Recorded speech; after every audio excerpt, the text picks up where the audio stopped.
Okay. Hello, everybody. Welcome to the next session of the Virtual Global Spine Conference.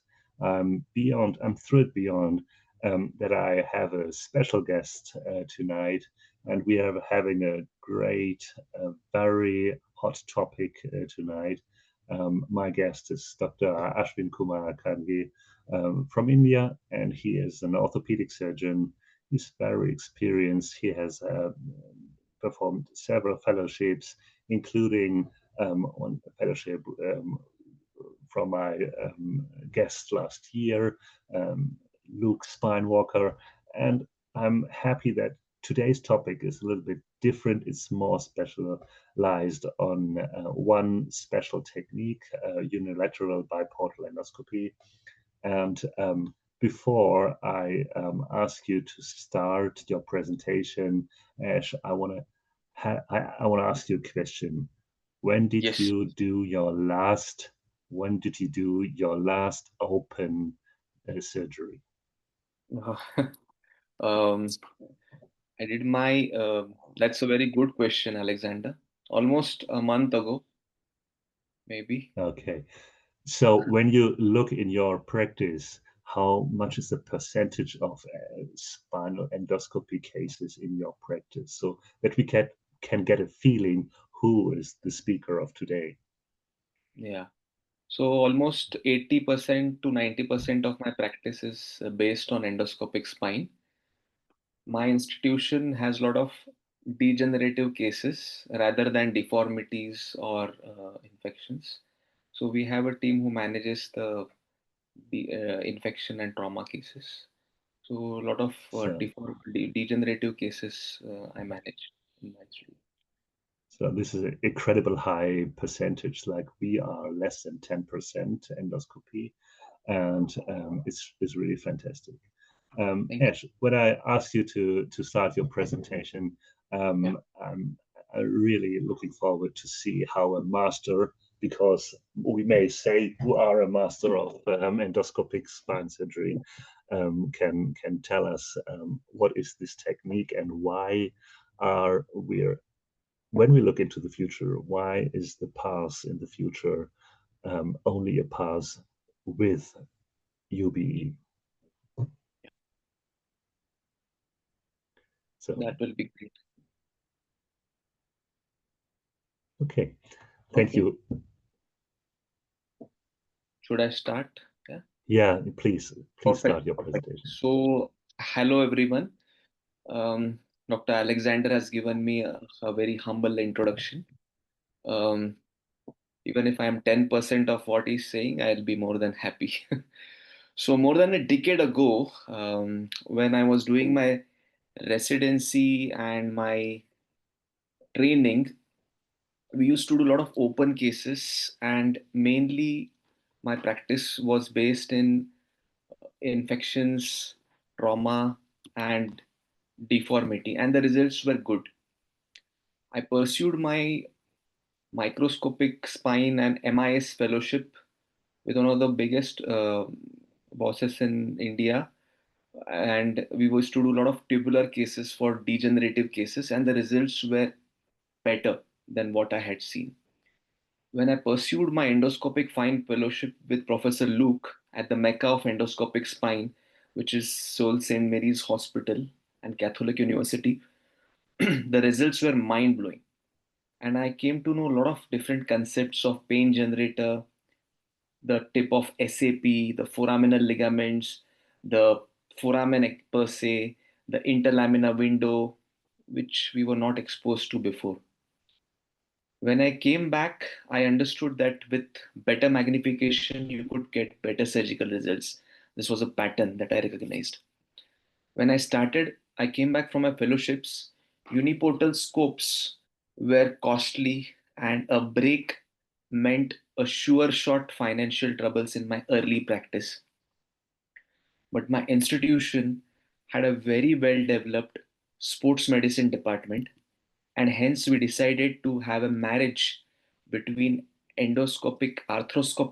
arthroscopy and open spine surgery, and we adopted unilateral biportal endoscopy in our practice. So my topic for today, everyone, is the expanse of UBE or unilateral biportal endoscopy. My disclosures. The learning objectives of this talk will be to describe the setup of UBE, to define the portals and their usage, to describe the expanse and the indications in UBE, and to demonstrate some of the cases that we have performed with UBE. So, what is UBE? UBE is basically unilateral biportal endoscopy where two portals are used. One is a viewing portal and the other is a working portal. The viewing portal, with the help of a high definition endoscope or an arthroscope, either a 30 or a 0-degree one, provides you with a magnified, illuminated, and bright visualization of the posterior spinal anatomy, the same way as you see with open or a microscopic case, and with which you can perform precise surgical movements with your routine spine instruments with minimal injury to the underlying neural structures. This is basically a definition of unilateral biportal endoscopy. For an open or an MIS surgeon, is way easier to adopt to a unilateral biportal endoscopy. And for my practice and for my advice, I would say that UB is not a technique, not a small subset. UB is an approach. UB is like MIS. UB is like open. It's kind of a big broad approach. It's creating its own category. So that's how you should look at UB, and not just like why is it better than tubes or why is it better than open. So this is a some skin prep that we do. You can use your different um, endoscopic drapes, or you can prepare your own by stacking towels one on top of each other and then plating it with your IOBAN with an sterile plastic bag which can collect the exiting outflowing fluid. So how do we mark the portal? This is a very basic diagram. First thing that we mark is the midline. Then we mark a medial pedicle line on the C-arm. We plan the spinolaminar junction line, and we plan two trajectories. The cranial one, which touches the inferior part of the cranial pedicle and the spinolaminar junction, and the caudal trajectory, which bisects the lower pedicle till the spinolaminar junction. Wherever these two trajectories bisect the medial pedicle line, two horizontal skin incisions are taken. The cranial one is the viewing portal, the caudal one is the working portal. And these are seen on the lateral X-ray as shown. We elevate the multifidus muscle. Now, this is a very important step in UBE. UBE or biportal endoscopy or spine per se doesn't have a space. So we need to elevate the multifidus muscle from the posterior bony architecture, that is the posterior lamina, and create some space underneath. So it is akin to a periosteum, elevating the muscle from the periosteum. So we just elevate it, and this is the first step. The second step is strangulation. When we put the two incisions, we need to connect them. And this is a famous video. This was cited by Dr. Young in SMIS AP Forum last year in Las Vegas, which was conducted. And this is the OT arrangement. So, Dr. Alexander, before I venture into my cases, I would like to share some tips and tricks.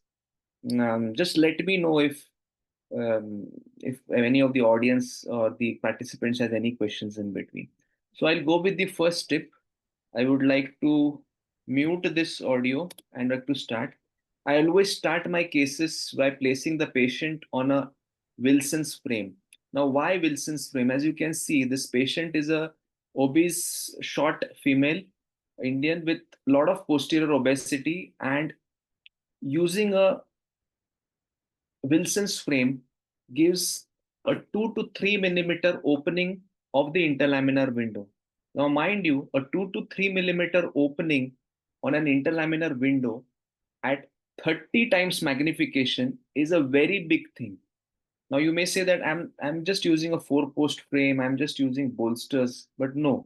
With UBE, where you are used to be having a 30 times magnification on screen, even a 2 to 3 millimeter gain of interlaminar window is massive when compared to that magnification. The second tip is I try to wear a single glow. Now, many people will find this controversial, but before starting biportal endoscopy, we as orthopedic surgeons, I don't know how many of us are experienced in arthroscopy, particularly shoulder. So, whenever we are using radio frequency ablation or plasma or RF or bipolar, whatever, if you use it for long duration, as we are using, like open surgery, we are using monopolar for almost 2 to 3 minutes or just releasing the muscle. So, in that particular fashion, if our brain just uses RF for that long, the exiting water or the saline feels warm. So, our mind needs to be subconsciously aware that the water is heating up because of your long duration of RF. So, a single glove is preferable, but that is my personal tip. The third is we try to create our own endoscopy drape. We have used all types of drapes that are available in the market, but this particular drape has found the best use with regards to the fluid leakage and the patient getting wet, increasing his or her chances to hypothermia, and the surgeon getting wet. That's the biggest challenge, in a cold OT, if your surgeon and his trousers get wet, you don't want an irritable surgeon in a cold operating room. So that's not good for anyone. So um, this I've already explained, already done. So instruments. So a lot of questions about these things, that what burr should we use? So there are three types of burrs you can use. The first thing is your high speed neuro burr, Midas Rex, MR8, MR7, whatever you have. But mind you, they don't advise it to use it underwater. So if it gets bad, if it sucks water, it's an issue. The second one is you can use a arthroscopy shaver burr. Now, why arthroscopy shaver burr? Now, these kind of instruments have been designed over the years by sports medicine and these things to work with water. So neuroburrs are not, the motor is not supposed to be in the water, and if the water sucks in, creates an issue. So using a sports medicine shaver is a very important thing. Now, there are some questions about what types of tips we use. So this covering that comes is a called as the hood for the burr. So why a hood? The hood helps to protect the underlying phlegm. It helps to protect the underlying dura. It helps to protect the rotating burr from the underlying meningovertebral ligaments or the adhesions that may be present, and helps to avoid any untoward complications. So that's why these kind of hooded burrs are very good. Then RF tips, there are many types: 90-degree probe, hook probe, 70-degree probe, many things. Depends on your usage. Now, Professor Kan Singh uses a 70-degree burr. I was discussing with him 2 months back. We use a 90-degree burr. In cervical, we use a hook burr to do a hook probe this kind to take out the small adhesions and the small vessels in the peridural membrane in the cervical lamina for anatomy. So these kind of things are there. So we always try to record all our videos. Now, why is that important? Because there are there are there is a proper way of providing a constructive feedback. So AOSpine recommends a four point or a framework of four things to give a feedback to whom you are teaching and to yourself. The first thing is, after your surgery is done or after you're done, you should review your own videos and not think what went wrong, what no. It should be what went well. And the second question you should ask is what I can do better in my next cases. So giving yourself a constructive feedback puts you way ahead of the learning curve. That's what I feel. So hence important to record and review your videos. Always be sure to use a timer in your OR like this. Here, I'm using a timer. So why this timer is important? Because it is very easy to get lost in the beautiful and the fairy tale world of biportal endoscopy and to just coagulate each and every bleeder and create some hemostasis and not actually achieve the surgical targets. So we should be very mindful of the time we are spending in the OT, but also we should not rush. So this is one more instrument. I'll talk to it later on. This is a scope retractor. Scope retractor is akin to a is inspired from the um, scope retractor from the monoportal endoscopy. So it helps to retract the lateral edge of the dura and many other things we'll discuss. Some types of angled curettes are very important, 2 to 3 ones to release the phlegm. So now UBE or biportal endoscopy, we don't have a freedom of using two hands. So using these kind of curettes helps to take out those difficult parts of bones, so difficult osteophytes that may be coming in between. Now, hemostasis is important. Bony bleed is managed with bone wax or a diamond burr. So, why diamond burr? Because diamond burr creates a lot of bone dust. Now, this bone dust can self pack or seal the cancellous bony bleeders. So, hence, applying bone wax on a diamond burr and using it is important. Vessel bleeds, we use a RF or a plasma, and there is a very important distinction that we need to understand in hemostasis with biportal endoscopy. Now, with open surgery or MIS surgeries, we have a reflex. We have been taught by our bosses or in our own practice that whenever there is a bleeding, he or she may ask you to go and suck the bleeding.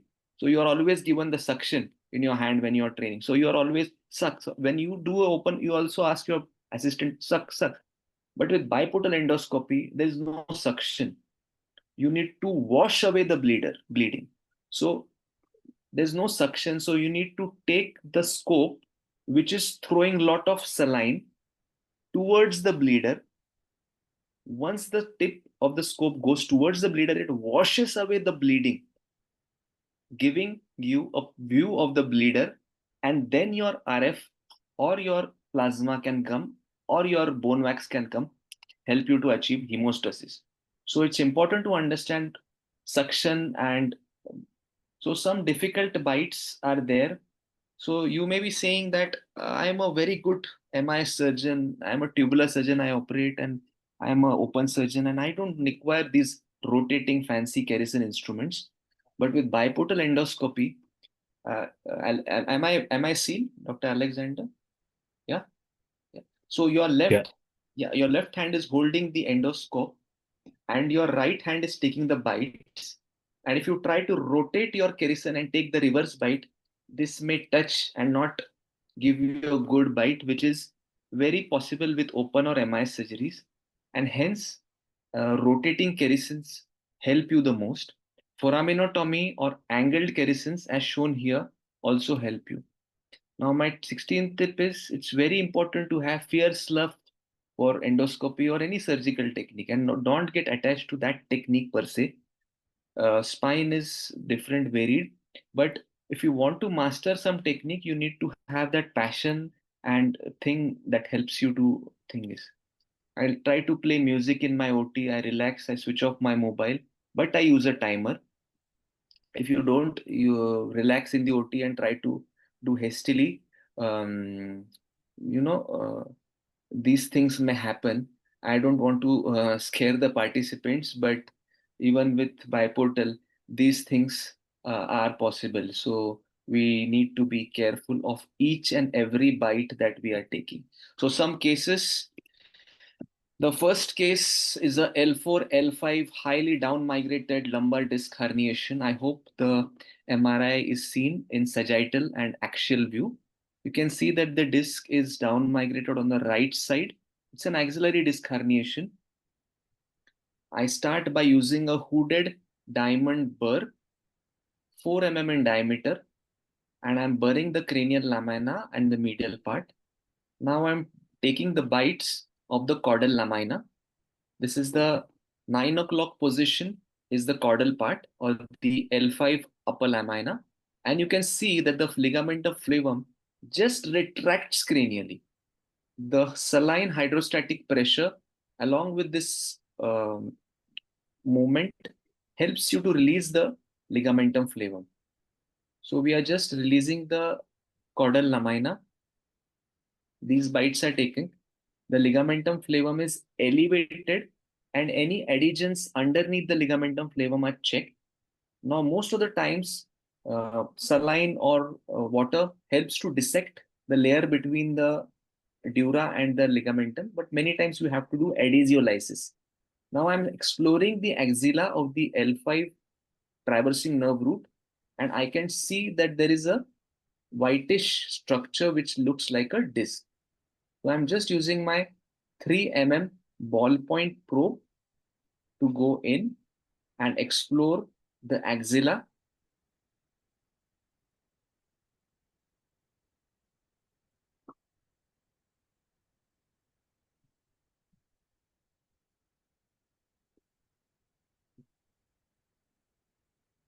I'm just checking the time so that I shouldn't overshoot, and we should, yeah. So once this fragment is delivered, we just gently take it out, the whole piece itself, and you can see that the axilla is now clearly seen, and complete fragmentectomy was done. Now, if you can see on this particular picture, I have put a 7 mm ballpoint hook to palpate the posterior part of the L5 vertebral body to check for any residual fragments. And then I have performed a radiofrequency annuloplasty at this level. The second is a case of right-sided C5, C6 cervical foraminal stenosis. Now we start for the V point. After clearing the V point and some burring, a number 1 kerrison is used to take the bites of the C6 caudal, SAP and IAP.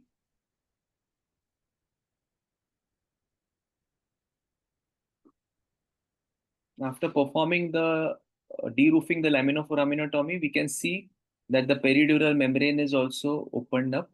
Yeah, that is a. I'll just pause the video here. Yeah, so this one is the C6 route, exiting route, and the thing from 8 o'clock till 2 o'clock is the dura, and we just probe with a double-ended probe inside to see if there is any disc fragment. Yeah. So that particular view is possible. This C-arm view is possible only with posterior cervical foraminectomy. And the patient had very good surgical outcomes. So this is a Ash, case of, may I ask you? yeah, Ash, may I ask you yeah, yeah, the Kerrison rongeur in the cervical case? Was it yeah, 2 millimeters or 3? What is this diameter? Because it's hard to differ from the video. yeah, yeah. So I'd mentioned it's a 1 mm kerrisons. So here One. I'm Okay. 1 mm.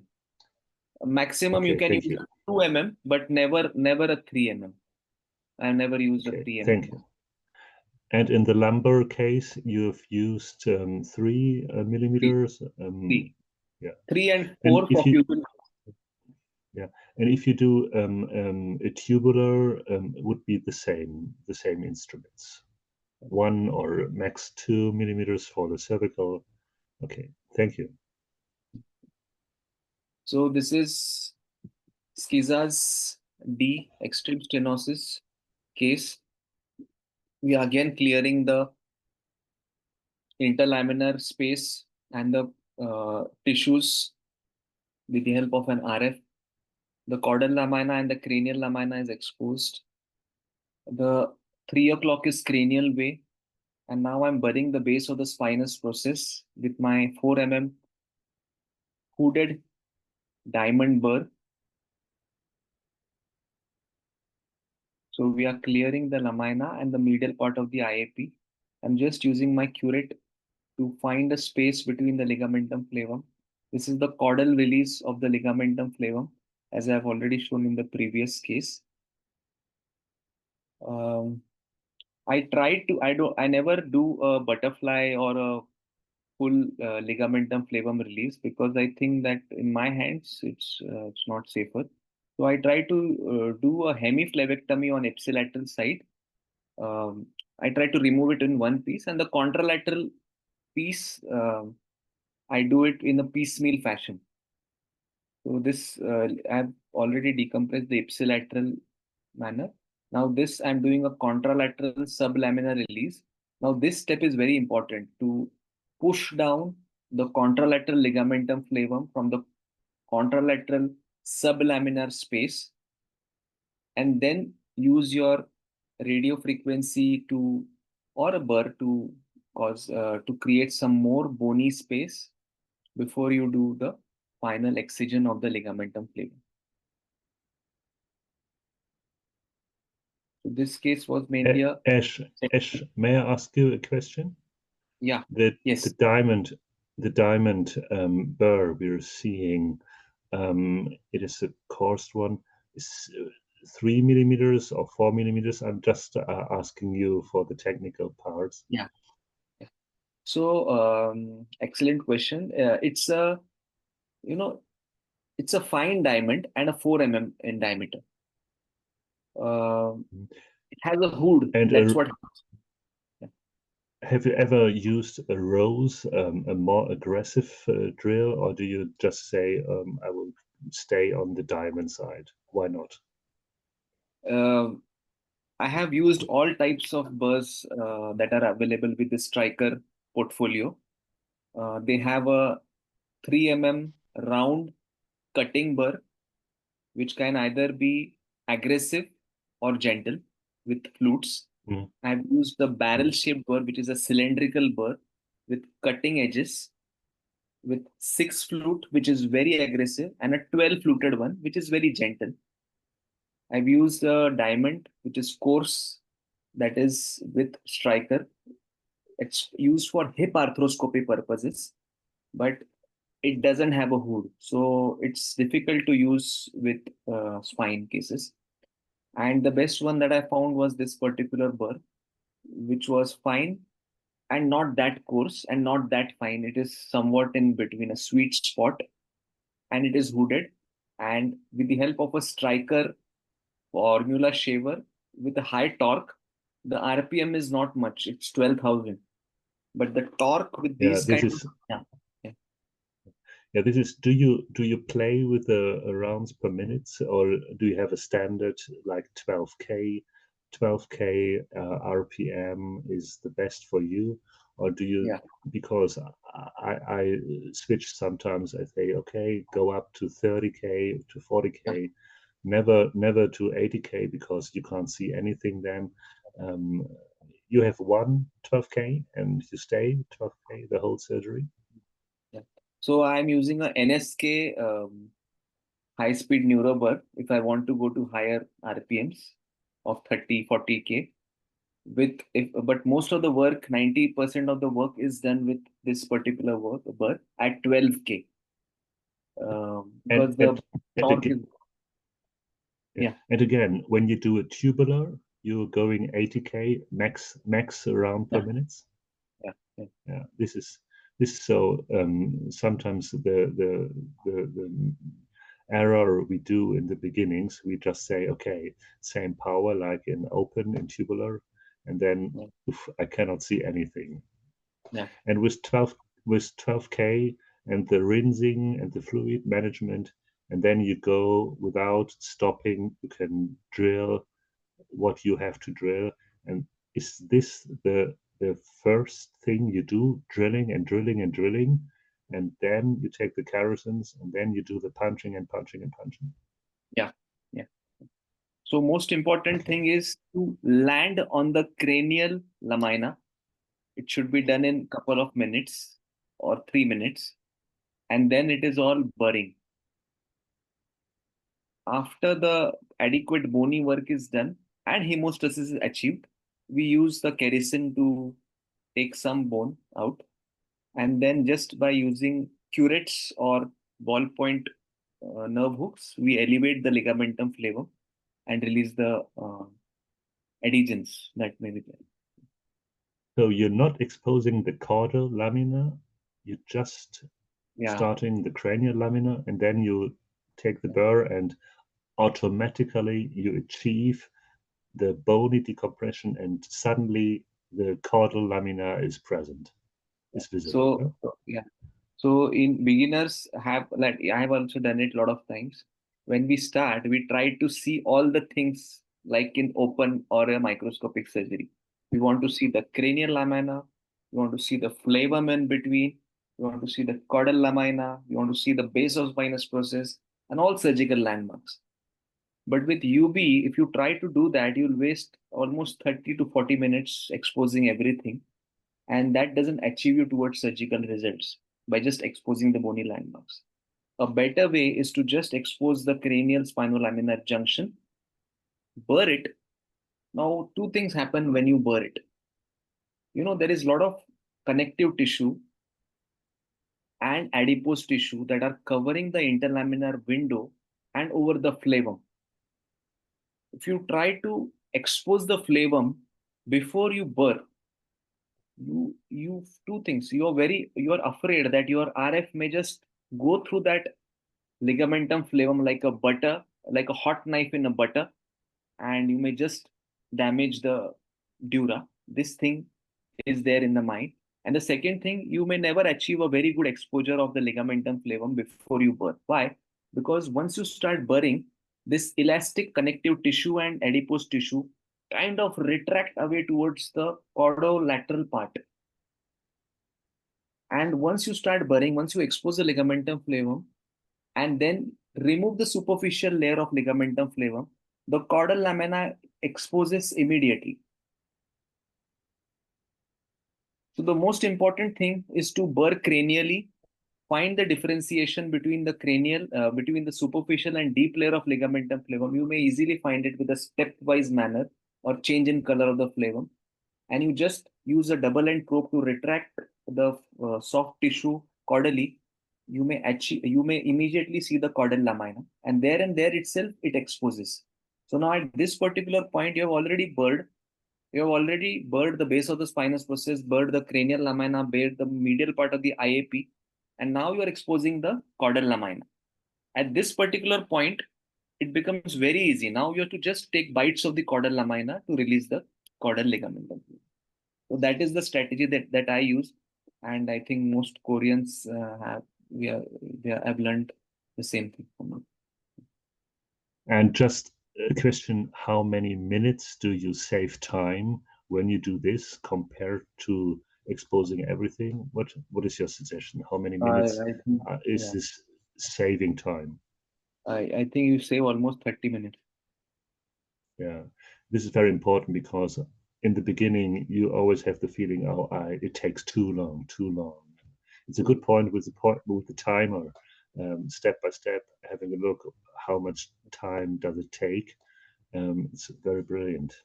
So thank you. Please go on with your presentation. So I think we're done with this case. This is the case of Fusion UBE TILIF. This was done almost 2.5 years back, I think. Yeah. So this case was almost grade C, grade D schizas, and we could do one of my initial fusion cases. So that's why I think not a good lordosis. Dr. Mike Selby will argue that I haven't achieved a very good lordosis at this particular level. I was criticized for this case by Professor Liu Huek from France, that why did you fuse in this case? But I was patient. We had asked the patient, and he wanted a single surgery. And but even UB, if time permits, I'll show some difficult cases of fusions that we have done. Now, this is an interesting case. This is the Bertolotti's syndrome, where UB was done for a far out syndrome or an extraforaminal compression of the L5 nerve root at the left side. We have just burred out. This is the para UB at the L5 level. We have burred the tip of the SAP. We have burred uh, the sacral yeah, these things. And this is the caudal part of the L5 transverse process. So there is a osteoligamentous triangle.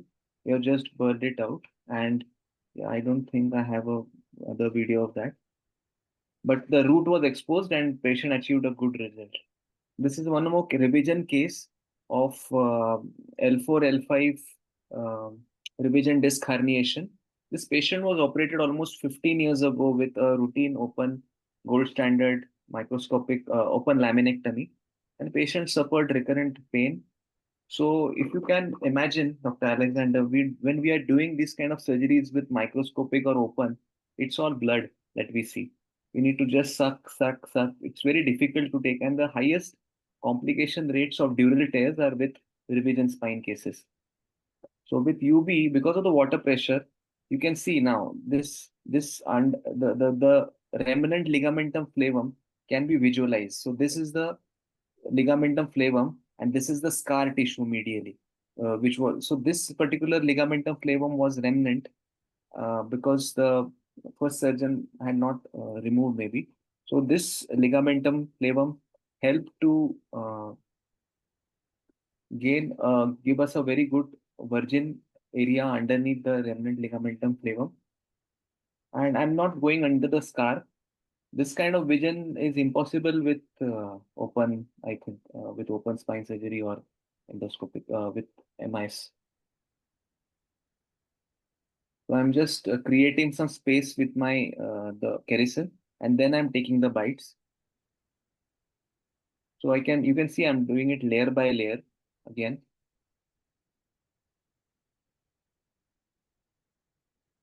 And I can see that there was a remnant disc herniation, which was teased out, taken out, and the discectomy was performed. Would you have considered maybe to go transforaminal with a monoportal technique as well, Yeah. or is this That is a very good. That is a very good technique. Monoportal would have been good in this case. So I'm just exploring the shoulder, and I'm then using the radio frequency plasma RF to perform RF annuloplasty to cause protein coagulation of the annulus, which reduces the chances of recurrence. One more case of a lytic spondylolisthesis. Here I'm using a 4 mm kerison. So this is a 9 o'clock is cranial way. I'm using a lot of kerison and very less part of bone because I need a lot of autograft for these kind of fusion cases. I'm using a lot of osteotomes. I'm chopping off the tip of the IAP.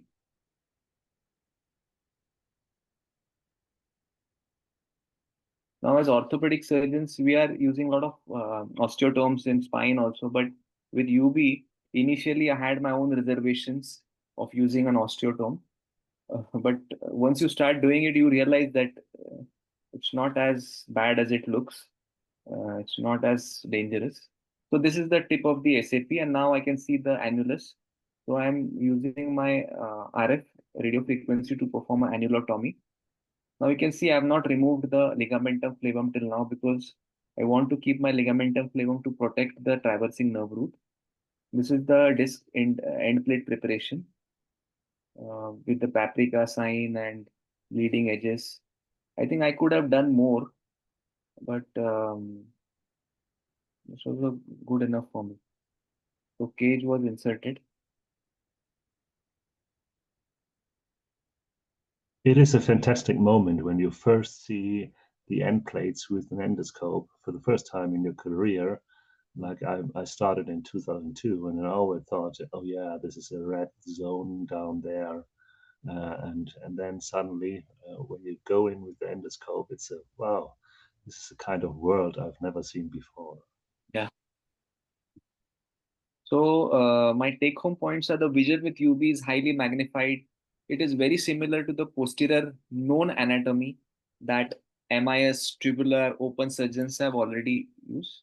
So give it a try if you have time. Follow me on LinkedIn. And I would like to thank you for your patient listening. This is our SUB and everything. It's, Thank you. thank Thank you, you. Ash. This was a fantastic, fantastic introduction and case presentation. Ash, you're not only on LinkedIn, you're also in the faculty of the AO Spine. Can you Yeah. tell me a little bit about your AO Spine journey? Um, since when are you a AO Spine member, and how um, how does it happen that you are now in the faculty? Yeah. So basically, I joined Aospine in 2015, almost 10 years back, as a participant, and I have participated in almost all the basic and advanced courses that are conducted in Asia Pacific. I've never been to Davos, but whatever was available, so whatever was available to me in my country during my fellowships and all, I have done it. The moment came when Professor Luke was on the board of the MIS task force, and he recommended me and Don Park from the States to design the biportal endoscopy curriculum. Um, so Aospine has this curriculum design, so we both did that, and that gave us a lot of credibility kind of achievement and thing in Aospine. And from then on itself, I have been a faculty for the MISS Spectrum series nationally in my country, in Asia Pacific. And this week, I am going to, this week means tomorrow, like today I'm supposed to go, like tomorrow I'm going for the FEP, the Faculty Education Program. I'm doing my FEP. So a lot of young surgeons come to me like they want to be the AO spine faculty. So it is a step by process, but I have thoroughly enjoyed it. It has helped my teaching training a lot, and it has given me a different perspective in life. So whenever I'm taking lectures, I always try to use the principles of adult learning, pedagogy, and all these things that AO spine is doing. Uh, this is a fantastic journey. Ash, may I ask you, how is it when you're in the AO spine in the MIS setting and you're confronting with all these legends and heroes like Roger Hertel, and he's a tubular MIS guy, and then you come with a UBE solution, and this is a fantastic thing, I guess, because the AO spine includes all these approaches, all these technology, and these excuse. But how do you think? Are you a rebel in the AO spine, or is this brightly accepted and they say, yeah, Ash, you are one of many, or are you only one of the two guys who promote UBE at the AO Yeah. spine? Yeah. So I thoroughly believe that every good idea is mocked and belittled before it is accepted on a wider majority. In the acceptability thing, we are still in early adopters category of the adoption curve. So it's okay. I have never found any discrimination or because I am doing biportal by the other legends. They have always accepted with open arms. Even Professor Roger Hartle and me have moderated, I think, 2 or 3 sessions in the last couple of years for the MIS Spectrum series, and never has he has always looked at it with an open mindset and is very inquisitive about. So I think biportal is the way forward. That's why Aospine has again adopted the biportal UB curriculum. It has designed it, and now we have upcoming biportal courses that are going to come up in coming years. We may see that there will be there will be focused biportal sessions and courses that Aospine will line up in the future. Yeah. So I will see you in Davos in the future. May I ask you, as you are mastering this approach, this technique, when a patient's come in with a cauda equina syndrome, let's say L45, you go for MIS tubular open, or do you already say, okay, it's a cauda equina, I go for it with UBE? Uh, it depends actually. If I'm anticipating fusion, if I have a bad facet and multi-level disease and kind of thing, I prefer to go open.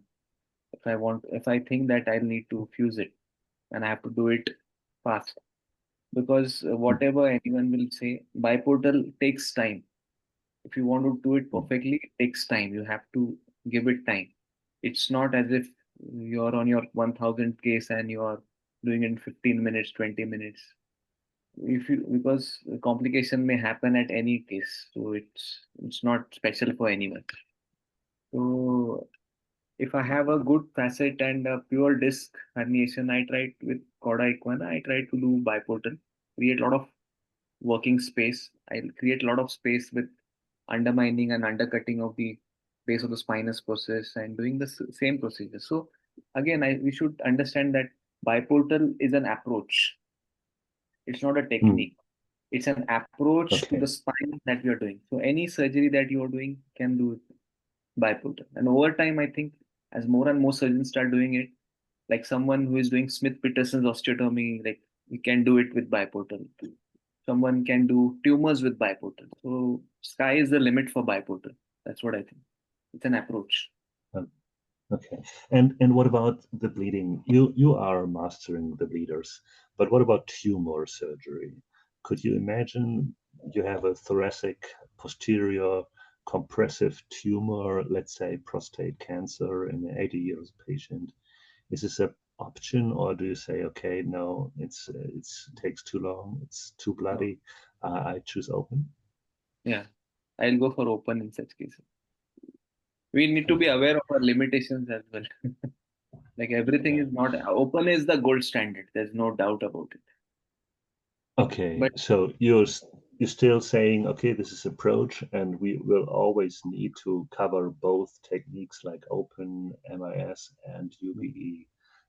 Although you said in the beginnings that your 80% is percentage is 80% is endoscopic yeah, cases. Yeah. yeah, that's because my I 80% practice is degenerative. Yeah, I have and may very I ask less. you, Yeah. yeah, my favorite instrument is the cop and the lure. I'm an orthopedic guy as well. What is your favorite instrument? What is your most versatile instrument where you can achieve um, the most efficient moves to decompress the segment? Is this the Carrison, the burr, the chisel, the osteotomes? What is your favorite instrument? I think it's curate. The Is the curate. Okay. curate. After kerosene, so kerosene is okay, but after And of it's the curate. Yeah, okay. Thank you. And of course, what kind of music is helpful for UBE? This is It depends. Like there have been researches of people using rock music and everything. I try to use classical, yeah, a soothing okay. classical music. I think further studies are necessary. Ash, Ash, we will see your video on YouTube in the chat box. Amna, our fellow, posted the link. I think learning something new is easier when we have a standardized standards in the approach, when we have a step-by-step um, uh, path we can use in every situation. And I think the tips you have given us in the beginnings and the step-by-step, your video will be very useful for surgeons who start with UBE. Can you just make the last recommendation? What case is the best for the first UBE? Is this herniated disc or is it unilateral recess stenosis? What is the best UBE case for a beginner to start with? So traditionally for UB, it has been recommended that the beginner's case is a left-sided L5S1 lumbar disc herniation, paracentral. I like to differ.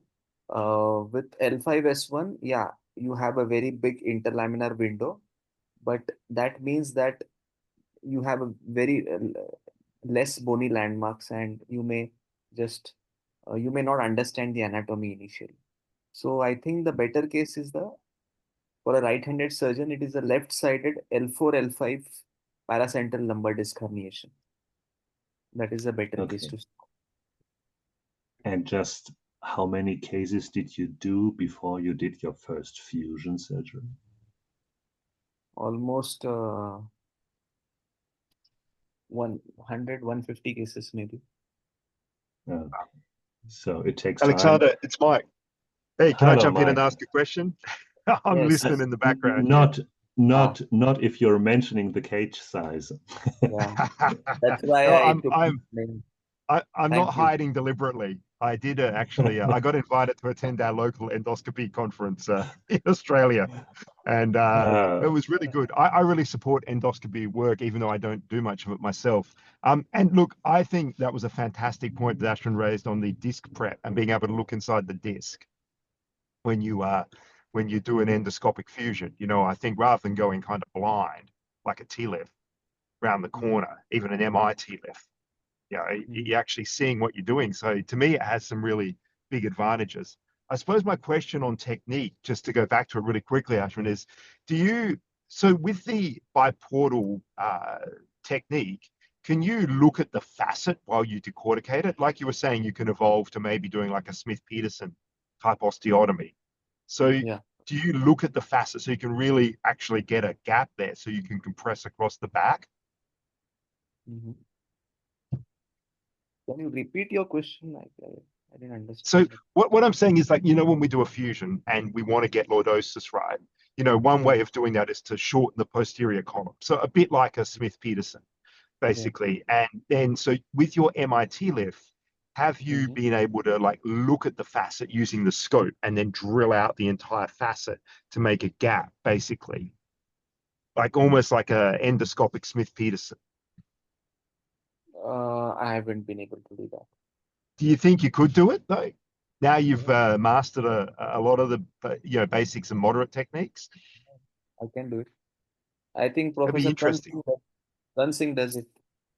Yes, I have seen people trying to do it, and it looked very interesting to me to be able to do that MIS. I'm sure the masters will be able to do it in the future, because to me that's going to solve a lot of the problems and a lot of the criticisms are not enough lordosis. Is if you can get a really good sort of release across the back and shorten that posterior column, then you're going to be able to compress down more when you finish up. So whenever we are doing a facetectomy, I'm able to see the facet. I'm able to do Yep, the eye. I'm able to go to the contralateral side. If I'm not yep, able, I don't do it routinely, but if you need, you can go to the other side and do a contralateral facetectomy as well if you need a bilateral yes. release. And the compression part, I think with the scope and thing, maybe it will be possible, but not as good as in your MIS. Yeah, I think You're not that is. okay. It's exciting stuff. I think it's an excellent field. Great talk. Thank you. Thank you. Thank you, Mike. And oh, Ash, I will review this session for sure, step by step. Exciting to meet you here in Switzerland. I guess this year I've seen you on the agenda, and thank you very much. It is so nice that you have been my guest. It's not only like 4:30 in India, it's also National Day in India, isn't it? It's an Independence Yeah. Day. Independence Day, August 15th in India. So Yeah. the last thing we learn today is and thank you very much for giving us your talk on National Independence Day. I hope you can lay down and have a breakfast with your family later and you have a free day, or do you have to work on this day? Yeah, I have to travel to Mumbai maybe, but I go tomorrow. As I told you, my thing is there. Yeah. Yeah. Okay. Thank you, Any Ash. And questions or any participants maybe? I yeah, think we can take so questions. Dr. Huang says happy Indian Independence Day as well. I think you've answered many questions, and we are already at the finish. 1 hour talk. UBE, great session. Thank you very much. It will be on YouTube in the next days when our fellow Amna has edited the video. Thank you everybody for joining, and Ash, all the best to you. and namaste. Thank you very much. Thank you. Thank you everyone for your patience.